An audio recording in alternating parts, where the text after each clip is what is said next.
शिक्षिका श्वेता सिंह, प्रभारी प्रधानाध्यापिका पूर्व माध्यमिक विद्यालय हेतापट्टी, विकासखंड बारिया प्रयागराज, आपका ऑनलाइन क्लास में स्वागत करती हूँ। मैं आपको कक्षा 7 का इतिहास पढ़ा रही हूँ।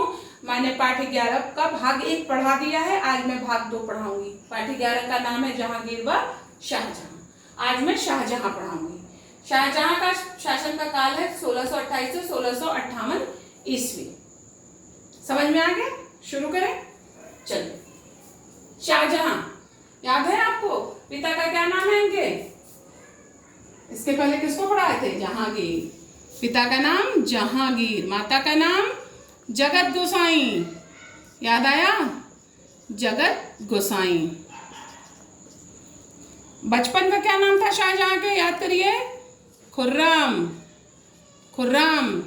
और विवाह इनका होता है अर्जुमंद बानो बेगम से, जिनको इन्होंने नाम दे दिया मुमताज महल।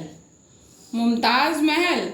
और ये कौन थी? जो नूरजहां थी, जहांगीर की एक और पत्नी थी ना नूरजहां, उनकी ये भतीजी थी मुमताज महल।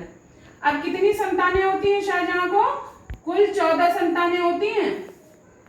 कुल 14 संतानें होती हैं, जिसमें से केवल 7 जिंदा बचती हैं, जिसमें से 4 लड़के और 3 लड़कियां। 4 लड़के कौन कौन से थे? दारा शिको, औरंगजेब, मुराद, शुजा। और लड़कियां जहां आरा थी, और कौन थी? जहां आरा, रोशन आरा, गोहन आरा। ठीक है, ये इतनी बच्चे इनके बचते हैं। और सबसे बड़ी बात कि मुमताज महल की मृत्यु 14वें संतान को जन्म देते समय होती है। और इन्हीं की याद में क्या बनवाया था? ताजमहल बनवाया था। विश्व प्रसिद्ध है जो हमारा ताजमहल, आगरा में स्थित है। ठीक है, चलिए ताजमहल के बारे में बात करते हैं। ये तो उनका खुद का परिचय हो गया शाहजहां का। ठीक है, माता पिता, बच्चे, पत्नी, सबका नाम आपको बता दिए।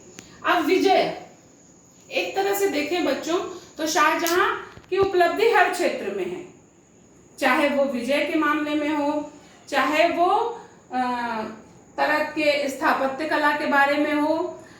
इसके समय में विद्वान जो हैं वो तरह तरह के थे। इन सब इस वजह से जो है इसका जो काल है वो स्वर्ण युग कहा जाता है स्थापत्य कला में। चलिए विजय देख लेते हैं। 1633 में इसने अहमदनगर जीता। अहमदनगर ये, ठीक है, निजाम हुसैन थे वहां पे। निजाम हुसैन को इसने संधि पे राजी कर लिया था। और 1636 में वहीं आगे थोड़ा बढ़ के गोलकुंडा पड़ता है, बीजापुर। गोलकुंडा के आदिल शाह को भी 20 लाख वार्षिक कर देने के लिए राजी किया था, संधि के लिए मजबूर कर लिया था। और पुर्तगालियों पर भी विजय प्राप्त कर ली थी। मैंने आपको जहांगीर के समय में बताया था ना कि अंग्रेज भी हमारे यहाँ आ गए थे, सर टॉमस रो और कैप्टन हॉकिंस, बताया था ना। तो अब यानी अंग्रेज आए, अंग्रेज के पहले ही हमारे यहाँ पुर्तगाली आ चुके थे, तो पुर्तगाली पर भी इसने विजय प्राप्त कर ली थी। ठीक है, ये इनकी विजय थी मुख्य रूप से। कंधार पे भी थोड़े समय के लिए विजय पाए थे, पर थोड़े ही समय रहा इनके समय में, फिर कंधार कभी भी मुगलों के हाथ में नहीं रहा। अब चलिए देखते हैं। इनका काल स्थापत्य का स्वर्ण युग कहा जाता है। क्यों कहा जाता है? क्योंकि इनके समय में बहुत सी इमारतें बनी। पहला है लाल किला। लाल किला वही जो दिल्ली का है, जहां पर प्रधानमंत्री झंडा फहराते हैं। किस दिन फहराते हैं? याद है ना? फिर वो लाल किला जो जगह है, इसको पुरानी दिल्ली कही जाती है।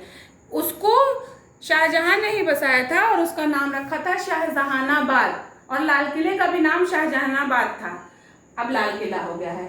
इस लाल किले में जो शाही इमाम थे, ये उज्बेकिस्तान से बुलवाया था उस समय शाही इमाम को यहाँ का बनाने के लिए। और आज भी उनके वंशज ही शाही इमाम बनते हैं। ठीक है, इसी लाल किले में 2 और हैं इमारतें, दीवाने आम और दीवाने खास। दीवाने आम की क्या बात है कि यहाँ पे वो आम जनता से अपने मिलता था, आम लोगों से, साधारण मनुष्यों से, उसको आम कहते हैं, तो दीवाने आम है। दीवाने खास ऐसी जगह जहाँ वो अपने मंत्रियों से मंत्रणा करता था, विशेष लोगों से मिलता था, वो दीवाने खास। अभी भी आप कभी जाएंगे अगर दिल्ली तो देखिएगा लाल किले में ये सब चीजें हैं। सबसे इसका एक तख्ते ताउस है, मयूर सिंहासन, मैं आपको दिखाती हूँ। ये देखिए आपकी किताब में भी बहुत अच्छा साफ नहीं दिखता है, लेकिन देखिए ये तख्ते ताउस है। ये देखिए इसके 12 वो हैं, 12 खंभों पर आधारित है और ये बैठा है शाहजहां।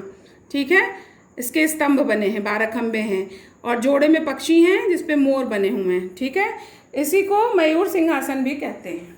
ठीक, इसकी सबसे बड़ी खासियत ये थी कि इस पे मोती, हीरा, पन्ना, माणिक, इस पे पच्चीकारी की गई थी। और उससे भी महत्वपूर्ण बात यह है कि इसी तख्ते ताउस पर कोहिनूर हीरा जड़ा था। वही कोहिनूर हीरा जो अब कहाँ है पता है? ब्रिटेन में है। इंग्लैंड वाले ले गए थे हम लोगों से जब हमारे ऊपर राज किए थे अंग्रेज, उसके बाद से हमसे ले गए तो, लेकिन अभी नहीं, शाहजहां से वो नहीं ले जाते हैं। बाद में नादिर शाह जब आता है, नादिर शाह, वो लूट के ले जाता है। तो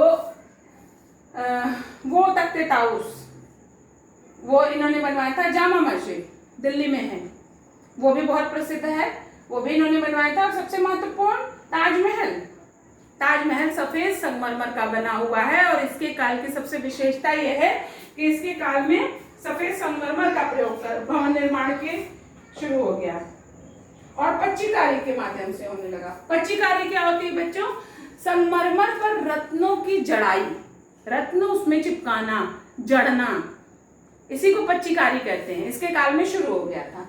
ठीक है, और अन्य विशेषता क्या है? इसने हिजरी संवत शुरू किया।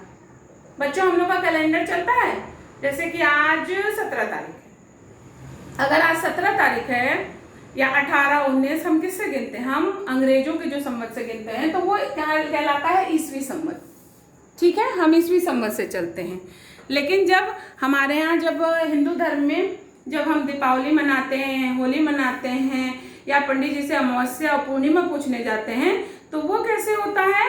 वो होता है शक संवत से हम चलते हैं। ठीक है, जो हमारा कैलेंडर, हिंदू कैलेंडर चलता है, हिंदू पंचांग। ठीक है, इसने क्या चलाया? हिजरी संवत। अकबर ने इलाही संवत चलाया था, वो चल नहीं पाया, इसने हिजरी संवत शुरू किया, जो आज भी मुस्लिम लोग प्रयोग करते हैं। इसने चहार तस्लीम शुरू की। आपको याद है बलबल ने सिजदा और पावोस, पाँव को चूमना मुख से और ऐसे सिजदा करना, जब बादशाह के दरबार में लोग जाते थे, करते थे, उसको बंद किया और इसने चहार तस्लीम करना शुरू करवा दिया। ठीक है, सबको मना कर दिया। तीर्थ यात्रा कर इसने शुरू कर दिया हिंदुओं के लिए। तीर्थ यात्रा पर कोई जाता था तो कर लगाता था। हालांकि इसके यहाँ कविंद्र आचार्य थे, उनको बहुत मानता था, विद्वान थे, और इसमें जो है उनके कहने पर काशी में तीर्थ यात्रा कर लगना बंद करवा दिया था। तो काशी में तीर्थ यात्रा कर नहीं लगता था। इसका एक पुत्र था जो सबसे बड़ा, दारा शिको, इसको बहुत मानता था शाहजहां और वो लायक भी था और इसको बनाना चाहता था अपना उत्तराधिकारी। लेकिन जब जिंदा था तभी लड़ाई शुरू हो गई। ये बीमार पड़ा शाहजहां और इसके चारों बच्चों में आपस में लड़ाई हो गई कि हम बनेंगे, हम बनेंगे। दारा शिको के बारे में इसलिए बता देती हूँ कि इतिहास में भी इसका मुख्य स्थान है। दारा शिको एक अकबर की तरह था, समझ लीजिए। हिंदुओं को बहुत मानता था, हिंदू मुस्लिम एकता पर इसने बल दिया। इसने 52 संस्कृत के उपनिषदों को जो है खुद अनुवाद किया और इसने कई ग्रंथ लिखे, स्वयं लिखे। और यह सूफी संप्रदाय जो है कादरी का जो है समर्थक था। स्वयं दारा शिको बहुत विद्वान था, बहुत ज्यादा विद्वान था और बहुत पढ़ा लिखा, विद्वान, समझदार व्यक्ति था। लेकिन औरंगजेब बहुत ही महत्वाकांक्षी इसका बेटा था और ये उस समय दक्षिण का गवर्नर था और ये नहीं चाहता था कि दारा शिको बादशाह बने पूरे भारत का। वो वहां से आता है, लड़ाई करता है, अंत में ये भी मारे जाते हैं और शाहजहां की भी मृत्यु हो जाती है और औरंगजेब का आधिपत्य हो जाता है भारत पर। तो इस तरह से दारा शिको की भी मृत्यु हो जाती है क्योंकि औरंगजेब इसको मरवा देता है, खुद मार देता है। तो ये शाहजहां के बारे में आपको समझ में आ गया होगा। तो कैसा लगा ये क्लास बताइएगा। अब अगले क्लास में अगले दिन अगला पाठ आ जाएगा। जय हिंद, जय भारत।